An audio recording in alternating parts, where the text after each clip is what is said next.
Muy buenas tardes, amigos y amigas, y bienvenidos todos y todas a vuestra casa del oráculo de Delfos 700. El vídeo de esta semana es un poco caleidoscopio porque va a unir, digamos, tres pilares que conforman este canal: el filosófico, el cultural y el espiritual. El primero porque, bueno, se trata de un tipo de filosofía que nosotros proponemos y del que vamos a hablar a continuación. El segundo, el cultural, porque es un libro que vamos a presentar y a anunciar y que vamos a recomendar.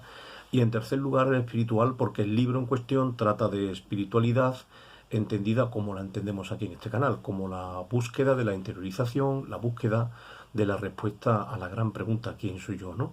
La búsqueda interior de nuestra propia identidad. El libro no es otro que Metáforas de la no dualidad, de Enrique Martínez Lozano, editado por Desclés de Brouwer. Comienza el libro con una doble cita sobre aquello de lo que tratas, la no dualidad, y que procedo a leeros. La primera es de Nisargadatta Maharaj y dice: la conciencia en ti y la conciencia en mí, aparentemente dos, una en realidad, busca la unidad. Y esto es el amor. La segunda de José Hernández en Martín Fierro, que dice: uno es el sol, uno el mundo, sola y única es la luna. El ser de todos los seres formó la unidad. Lo demás lo ha criado el hombre, después que aprendió a contar.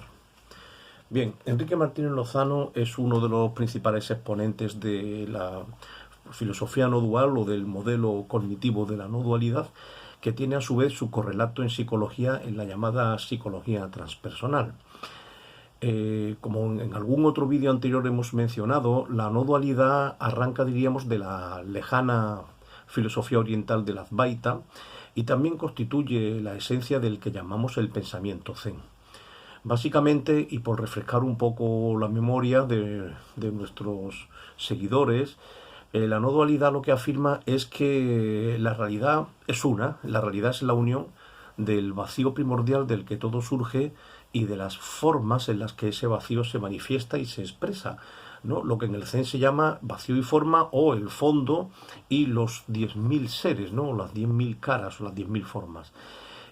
Básicamente es algo que también estaba en la Grecia antigua, en el pensamiento del sabio Parménides de Elea, cuando él hablaba del ser, ¿no?, que se materializa en los entes que nosotros vemos, pues tenemos la sensación o la impresión al guiar por los sentidos de que son realidades que nacen y mueren y cambian, pero en realidad ninguna de ellas es algo permanente en sí mismo, no es la verdadera realidad. La identidad es aquello de lo que todos esos entes están hechos y aquello que permite que sean, o sea, el ser o la existencia.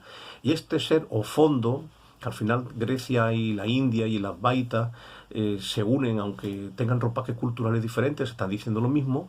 Este ser o fondo primordial o único sin el cual nada existiría, puesto que es el absoluto, la existencia, el fondo, es uno, pero no se reduce a ningún solo ente, es decir, está en todo sin ser nada. Eso es la expresión o la definición básica de trascender o de trascendencia.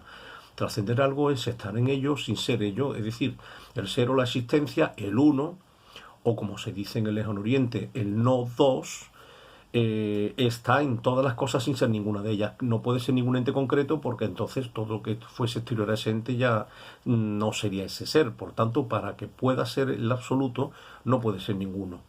De alguna manera, el racionalista Hegel en el siglo XIX pues lo expresó también a su manera cuando él hablaba del periplo de lo absoluto, al decir que el ser y la nada eran lo mismo en su pura determinación tética, o lo que es lo mismo, dicho de otra manera, que en términos absolutos son la misma cosa, porque el ser no es nada concreto, pero sin el ser o sin la existencia nada habría. Luego es aquello que nos habita, que nos trasciende y funda y que nos permite ser. Sin embargo, cualquier cosa que sea o que exista, cualquier ente, lo que sea, persona, animal, cosa, paisaje, o cualquier realidad de la que nosotros percibimos en el mundo de los sentidos, en el mundo de las formas, no es más que una manifestación o una exteriorización de esa realidad una o no dual que está más allá de nuestros sentidos y también muchas veces pues más allá también de nuestra propia comprensión racional.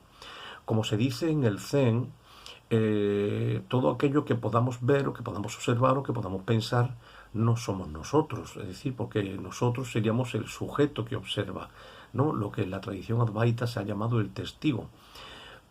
y también en la psicología transpersonal. Pero cualquiera de las cosas, personas, animales o realidades que pueden ser observadas por el sujeto sería una de las formas en las que ese ser se expresa. Así pues, fondo y forma serían una dualidad solo aparente. Es lo que decíamos en la cita segunda que hemos leído de José Hernández. En realidad todo es uno, pero es la mente la que cuando aprende a contar, empieza a separar. Es verdad que nuestra mente racional, nuestro pensamiento, por su propia dinámica, por su propia estructura interna, tiende a dualizar y tiende a dividir. De hecho, razonar es analizar, descomponer, dividir. Por tanto, la mente, en el mismo acto de observar, ya genera una dualidad entre un observador y lo observado. En el mismo acto de pensar ya genera también una dualidad entre el pensamiento y el pensador. Y en cualquier pensamiento o imagen reducible a un enunciado lingüístico, pues la dividimos en sujeto y objeto. Es decir, que es la mente y su estructura interna la que entiende el mundo como dual, ¿no? y como un conjunto de sustancias separadas. Sin embargo, más allá de las limitaciones de nuestra mente y no digamos de nuestros sentidos, lo cierto es que la realidad está más allá de toda dualidad. La realidad es no dual. Eso es lo que nos viene a explicar en este libro Enrique Martínez Lozano, con sus metáforas de la no dualidad, que como su propio nombre indica, y no ha de extrañaros, es un conjunto de metáforas con las que explica o ejemplifica lo que significa esta esencia metafísica del Zen y del Advaita, ¿no? De la realidad no dual. Así, por ejemplo, nos elige como uno de las metáforas, pues el océano y el agua. ¿Existe el océano? Pues claro que sí. ¿Existe el agua? Claro que sí. No podemos negar ninguno de los dos. ¿Son dos cosas distintas? No. Esta metáfora nos recuerda a la ya legendaria del famoso Willy Jäger en su obra clásica de La ola es el mar, ¿no? Pues la ola y el mar, ¿no? El mar sería el equivalente al océano y las olas quizá podrían ser el equivalente al agua, y diríamos, ¿existen ambas realidades o no? ¿O hay que eliminar alguna de las dos? Pues obviamente no se pueden eliminar, ¿no? Claro que existe el mar y claro que existen las olas. Pero ¿las olas son algo distinto o separado del mar? Pues indudablemente no. Las olas son las formas en las que el mar es, o en las que el mar se expresa, o en las que el mar se exterioriza. Pero no puede haber olas sin mar, ni mar sin olas. Es la mente humana la que, al concebir esa realidad, pues las dualiza y las separa conceptualmente en dos. Pero obviamente no se dan la una sin la otra. Es una realidad que abraza esa dualidad tan solo mental, pero que más allá de la mente, trascendiendo la mente, no es tal. Otro ejemplo, otra metáfora que nos propone Enrique, pues el globo y el aire, el globo lleno de aire. Nosotros podemos distinguir el aire que hay fuera del globo del aire que hay dentro del globo y poder decir que el globo de aire es una realidad separada del resto. Naturalmente no.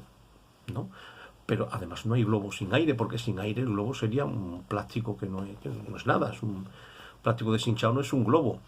Pero el aire sin el globo tampoco es globo del aire. Luego el globo de aire, o el globo, valga la redundancia, es la expresión de ambas cosas que no se dan por separadas nada más que en nuestra mente. Otra de las metáforas que nos propone, el cielo y el clima, por ejemplo. ¿Podemos distinguir nosotros eso? Cuando vemos el cielo soleado o cuando vemos el cielo nublado, ¿podemos decir que hay dos realidades o dos sustancias separadas, una el cielo y otra lo soleado o lo nublado? Pues obviamente no. Del modo muy parecido, el anillo y el oro, que es otra de las metáforas que nos propone Enrique. El anillo y el oro. Naturalmente existen ambas cosas, porque el oro podía estar en una estatua, por ejemplo, en una estatua de león, como se dice en el Zen. Es una metáfora muy clásica en el Zen, la estatua dorada, el león dorado, perdón. El oro podía darse de otra manera, que no fuese en anillo, podía haberse dado, por ejemplo, en una escultura de un león, o podía haberse dado, yo qué sé, en una escultura de un Buda. Y luego al mismo tiempo el anillo podía ser de otra cosa, el anillo podía ser de plata, podía ser de bronce, podía ser de bisutería. Sin embargo, es anillo de oro. Luego, si es anillo de oro, significa que tanto la forma anillo como la forma oro son reales. Ahora bien, ¿podemos separarlos? ¿Podemos separar el anillo del oro? Naturalmente no. Luego, solo la mente pensante, la mente que es la que cuenta, la que dice uno y dos, es la que puede concebir a nivel sensorial y a nivel mental la dualidad, pero más allá de las limitaciones y de la estructura de nuestra propia mente, lo cierto es que anillo y oro son nodos, ¿no? Entrarían dentro de la no dualidad. Y otra metáfora que voy a decir para proponer, o sea, para ir acabando ya, para que el vídeo no se haga muy largo, es la pantalla y la película. Esta me gusta mucho porque es verdad que nosotros cuando vemos la película lo que vemos es la proyección, las imágenes. Y es curioso porque eso es lo que está constantemente cambiando, ¿no? No hay dos imágenes iguales en 2 segundos distintos. Sin embargo, es lo que nosotros, a lo que le otorgamos realidad, a la película, a la proyección. Siendo que eso es lo que justamente aparece y desaparece sin cesar y lo único que permanece en sí mismo, el fondo real, es la pantalla.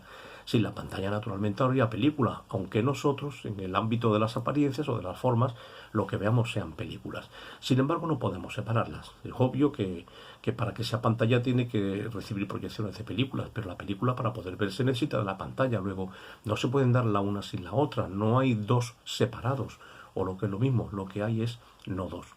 Bien, cuando esto ya lo llevamos a la introspección y a la búsqueda interior de nosotros mismos, de lo que hemos llamado la espiritualidad, es decir, la búsqueda de nuestra propia identidad, de todo aquello que está más allá de lo que podemos definir y de lo que podemos observar. Yo me observo como cuerpo y como mente, por ejemplo, pero si observo mi cuerpo y observo mi mente, significa que yo no puedo ser ninguna de ambas cosas, porque el observado nunca puede ser el observador. Luego, ¿qué es aquello que observa mi cuerpo? ¿Qué es aquello que observa mi mente con todos sus contenidos? ¿Qué relación hay entre ambos? ¿Y qué relación hay entre el observador, el testigo y aquello observado? Pues si indagamos ahí, si lo convertimos, por ejemplo, como yo os invito, en un koan de nuestra meditación, ya sea de una búsqueda racional, si intentamos darle una respuesta lógica, que no la encontraremos, como si es haciendo silencio interior y cerrando los ojos y concentrándonos en amasar esa pregunta, en amasar ese koan, la cuestión de quién soy yo es lo que está de fondo de todo, es aquello hacia lo que apunta este precioso libro de Enrique Martínez Lozano, Metáforas de la no dualidad, que yo os invito, bueno, pues con mucho ahínco y con mucho interés, porque os va a dar que pensar, os va a permitir tener un poquito de claridad en esa búsqueda interior, siendo que al final no es más que otro mapa, ¿no? Todo libro es un mapa, es una creación de la mente, y el mapa no es el territorio, pero sí que nos sirve para guiarnos por él. Pues nada, como siempre, si os ha gustado, os invito a darle a me gusta y a compartirlo con vuestros amigos o amigas. Y si no estás suscrito al canal y te apetece, pues bienvenido a casa, donde siempre puedes visitarnos cada vez que te apetezca y dejar tus comentarios si quieres. Un abrazo y feliz semana.